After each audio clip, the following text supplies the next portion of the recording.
Покушение на Зеленского, что случилось в Ирландии, подробности ЧП. Путин в Индии, танцы, огненное шоу, атомные субмарины и жесткие вопросы от индийской прессы. Макрон в Китае предложил Пекину занять пустующее место Москвы в Большой Восьмерке.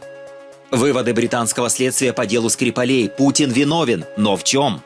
Трамп закончил войну между Руандой и Конго. Это 8-я или уже 9-я?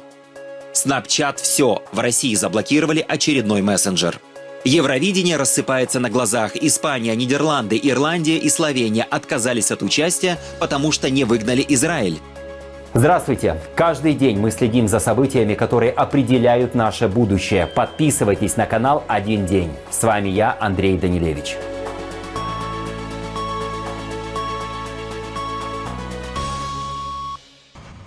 4 крупных дрона военного типа появились в небе над районом аэропорта Дублина и нарушили запрет на полеты. Именно туда должен был зайти борт президента Украины Владимира Зеленского. По данным ирландского издания The Journal, БПЛА вошли в точку, где около 23:00 ожидали пролет президентского самолета. Ирландские службы безопасности установили, это были дорогие, тяжелые военные дроны, и инцидент можно считать гибридной атакой. Опасности удалось избежать лишь потому, что самолет Зеленского приземлился раньше времени и не пересекся с БПЛА. НАТО фиксирует рост гибридных атак по всей Европе, от саботажа инфраструктуры до пролетов беспилотников над некоторыми европейскими странами. В штабе Альянса подчеркивают, подобные инциденты становятся системными, и часть из них, по данным командования, имеет российский след. На фоне нового перераспределения зон ответственности и усиления обороны на севере, командование предупреждает, Альянс готов не только реагировать, но и снимать создаваемые ему угрозы, оставаясь при этом сугубо оборонительным союзом. Эти гибридные угрозы – реальная проблема. И я действительно считаю, что мы можем ожидать большего подобного в будущем. Я упомянул активность БПЛА. Мы видели, как эти инциденты с беспилотниками перекидывались на территорию Польши. Мы наблюдали саботаж на польской железной дороге. Все это часть гибридной сети действий, отчасти необдуманных, отчасти намеренных, но для меня это не имеет значения. Это то, на что мы должны уметь реагировать. Прежде всего, важно правильно устанавливать ответственность и говорить открыто, что мы знаем. За частью этих действий стоит Россия.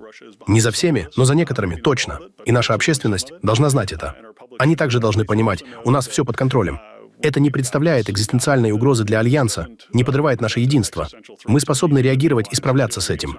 Мы также думаем о том, чтобы действовать проактивно. Именно так я бы это сформулировал. Иными словами, если Россия пытается создавать нам дилеммы, возможно, существуют способы, которыми и мы можем создавать дилеммы им. Я оставлю это без деталей, потому что не хочу вдаваться в специфику того, как именно мы можем создавать эти дилеммы. Но повторю, ваше замечание о том, что мы оборонительный альянс, абсолютно верное. В этом нет ничего наступательного. Речь идет о защите каждого дюйма территории Альянса. Владимир Путин прилетел в Нью-Дели. Это его первый визит в Индию за 4 года с начала войны в Украине. В аэропорту его лично и с почестями встретил премьер-министр Нарендра Моди. После приветствия лидеры отправились на частный ужин. На следующий день официальный саммит и переговоры. Вместе с Путиным прибыли ключевые российские министры и представители бизнеса. Главная тема визита – торговля и расширение экономических связей. Москва и Нью-Дели ставят цель увеличить взаимный товарооборот до $100 миллиардов к 2030 году. После резкого роста за счет российской нефти объем торговли снизился, в том числе из-за американских санкций и тарифов администрации Трампа на индийские товары. Россия намерена увеличить закупки индийской продукции для балансировки обмена. Индия предлагает расширить экспорт автомобилей, электроники, промышленного оборудования, текстиля и продуктов питания. Также Россия готова увеличивать импорт индийских креветок, риса и тропических фруктов, что важно для индийского рынка после падения экспорта в США. Буквально перед поездкой в Индию Путин в Кремле дал большое интервью 2 крупным индийским СМИ. И вот что он там сказал. Господин президент, состояние отношений между Россией и США несколько поменялись.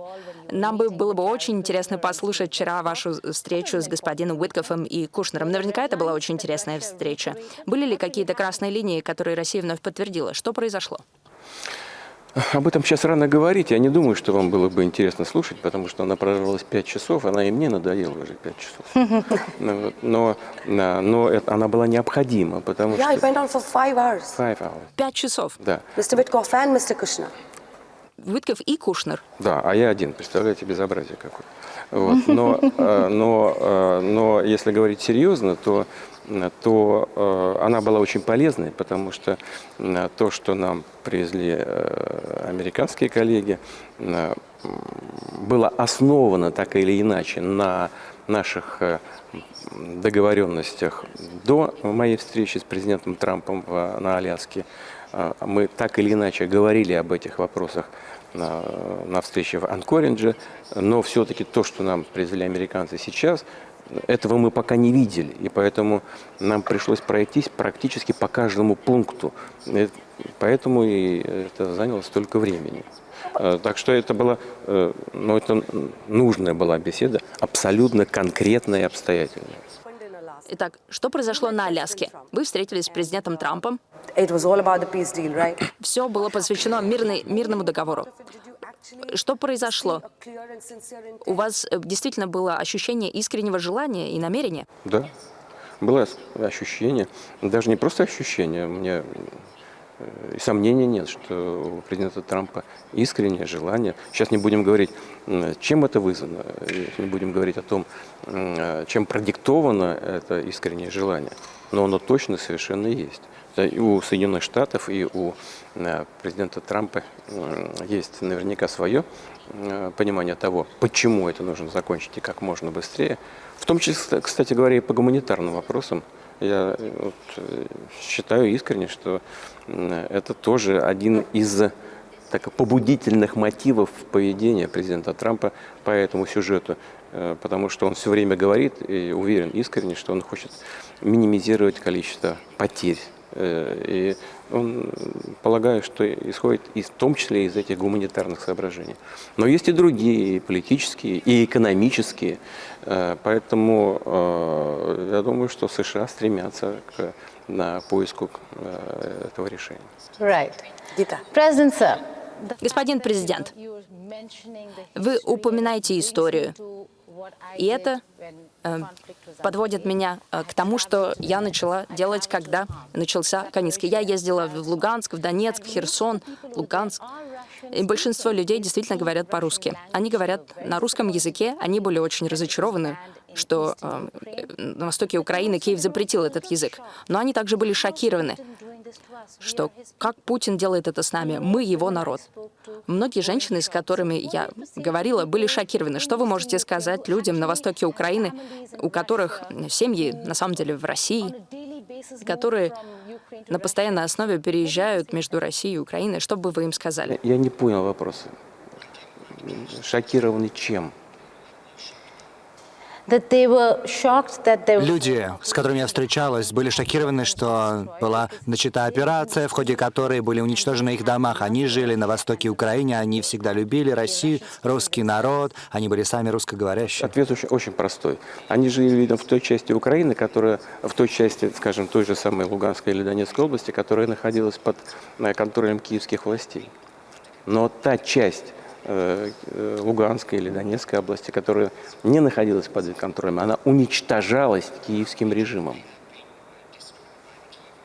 И мы вынуждены были начать оказывать поддержку той части, которая заявила о своей независимости. Первое. А второе, мы предоставили людям возможность высказаться на открытом референдуме. Кто считал целесообразным быть вместе с Россией, он за это проголосовал. Кто нет, он мог спокойно уехать на другие части украинского государства. Пожалуйста, мы этому не мешаем.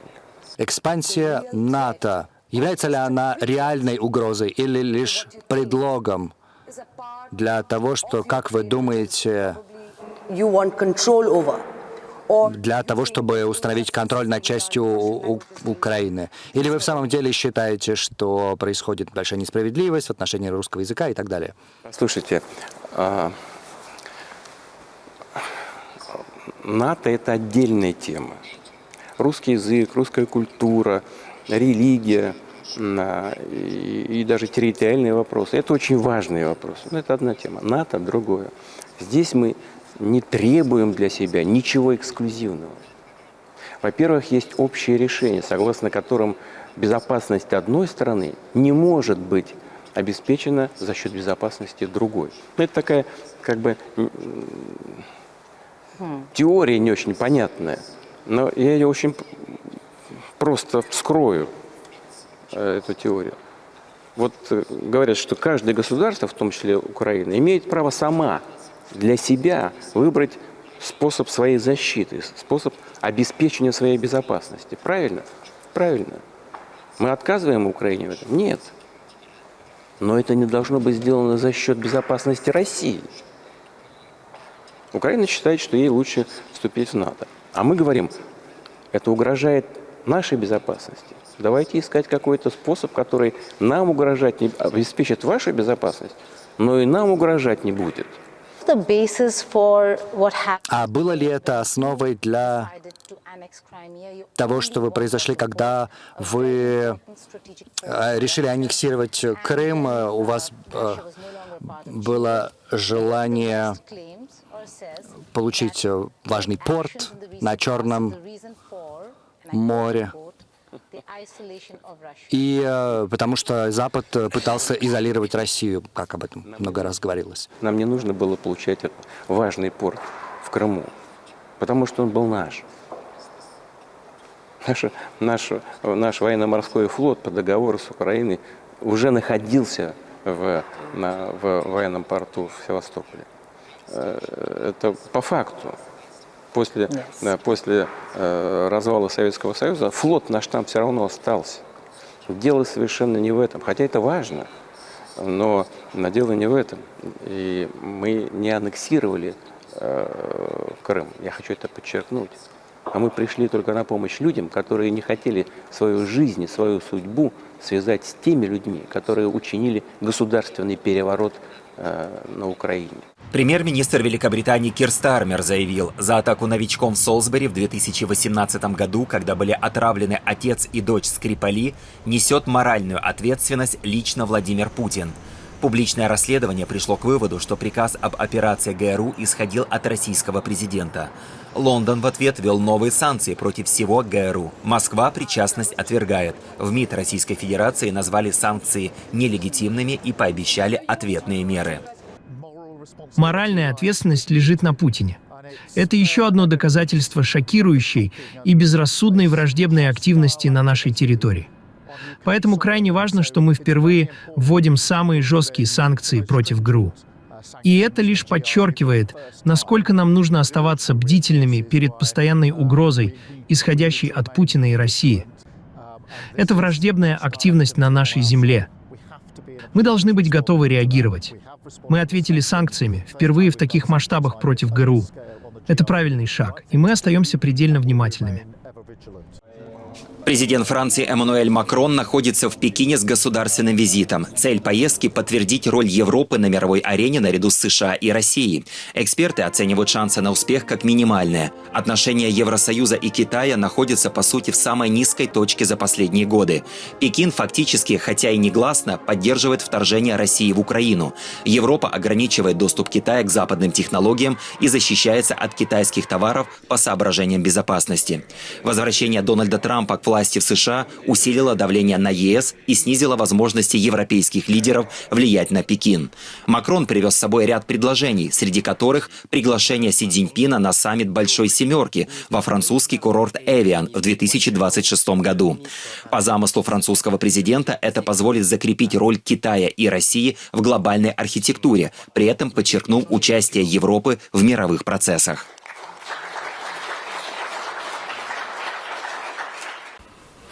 Один день. События, которые меняют мир. Подписывайтесь на наш канал.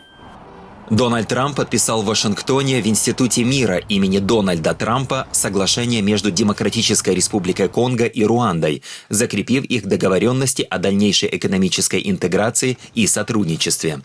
Документы включают положения о критически важных минералах, безопасности и совместных проектах, которые США планируют поддерживать. Вашингтон рассматривает эти соглашения как инструмент стабилизации региона и одновременно как расширение доступа США к ресурсам Конго. Трамп заявил, что стороны переходят от конфликта к координации экономической политики. Сегодня Соединенные Штаты также подписывают собственные двусторонние соглашения с Конго и Руандой. которые откроют новые возможности для США получать доступ к критически важным минералам и принесут экономические выгоды всем. И мы будем участвовать в том, чтобы отправить некоторые из наших самых крупных и лучших компаний в эти две страны. И мы будем добывать некоторые редкоземельные элементы, добывать некоторые активы и платить, и все заработают много денег. Китайская частная компания Lincoln Tansin Technology запускает массовое производство новой гиперзвуковой ракеты YKJ-1000. Разработчики заявляют, ракета разгоняется до 5-7 махов, покрывает дистанцию до 1300 километров и может запускаться из стандартного контейнера, с наземных машин, кораблей или мобильных платформ. Главная особенность – стоимость в 10 раз ниже, чем у традиционных гиперзвуковых систем – около $99 тысяч. Эксперты отмечают, появление дешевого гиперзвука в частном секторе может серьезно изменить рынок вооружений и сделать такие технологии массовыми. Роскомнадзор сообщил о блокировке в России очередного мобильного приложения Snapchat. Это сервис для обмена фото и видео, который исчезает после просмотра или в течение суток. Ведомство заявляет, что по данным правоохранительных органов, платформа использовалась для организации и координации террористической деятельности, вербовки исполнителей, а также для мошенничества и других преступлений против граждан. Решение о блокировке было принято еще 10 октября. За последние 2 суток РКН объявил и о новых ограничениях. В России заблокированы игровая платформа Roblox и сервис видеозвонков FaceTime от Apple. Регулятор объясняет эти меры необходимостью противодействовать угрозам и предотвращать использование цифровых сервисов в противоправных целях. Вокруг Евровидения новый крупный скандал. Сразу несколько стран объявили бойкот после того, как Израиль официально допустили к участию. Решение приняли на заседании Европейского вещательного союза в Женеве, и именно оно стало точкой кипения. Испания первой подтвердила выход. Ее национальный вещатель РТВИ заявил, что страна не будет участвовать в конкурсе, поскольку голосование членов Союза фактически проигнорировало позицию государств, требующих отстранить Израиль на фоне войны в Газе. За Испанией последовали Нидерланды, Ирландия и Словения. Все они заранее предупреждали о возможном бойкоте. Европейский вещательный союз отказался ставить вопрос об участии Израиля на голосование и вместо этого утвердил новые правила, которые должны защитить конкурс от политического давления. Но именно это решение вызвало протест. Вещатели считают, что союз оставил без реакции самые серьезные претензии. Это был один день. Все, что важно знать. Подписывайтесь и спасибо, что смотрите.